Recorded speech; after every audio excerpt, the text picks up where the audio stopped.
Здравейте, приятели! Какъв по-удачен вариант за съхранение на вашите очила от този кълъв, който ще ви представя в днешния ден? Той е изцяло изработен от памучни платове. Допълнително вътрешната част е подсилена с мекичка вата и е добавен този интересен памучен плат, за да може да стане по-плътничко самото кълъвче. Подходящо е както за слънчеви очила, така и за диоптрични очила. Без да се притеснявате от това, че материята е плат, кълъвчето е достатъчно стабилно, достатъчно добре оплътнено, за да предпази очилата от надраскване. От другата страна добавихме това интересно декоративно джобче с копченца, за да можем да подчертаем именно тази част с камъчетата и интересният тематичен морски плат.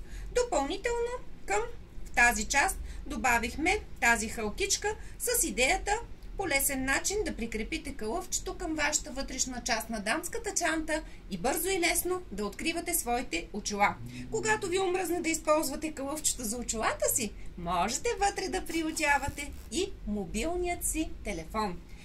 Ако идеята е да направите една успешна комбинация на два артикула към кълъвчето за очила, бихте могли да се възползвате от този ключодържател, който има морско конче от едната страна, а от другата страна сме използвали именно този елемент, който присъства в тази част на кълъвчето за очила.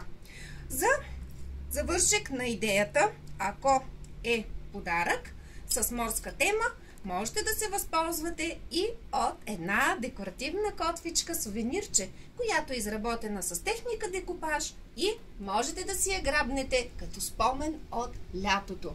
Всички наши идеи могат да бъдат разработени индивидуално с различни варианти на морски платове или някакви други теми, които желаете, и с най-огромно удоволствие бихме надградили концепцията за морето с кутийка, била в този вариант или този вариант на декориране, или с конкретна картичка, на която да присъздадем цялата вълшебна и лятна приказка, за да бъде още по-хубаво и още по-весело вашето лято, използвайки нашите 100% ръчно изработени продукти.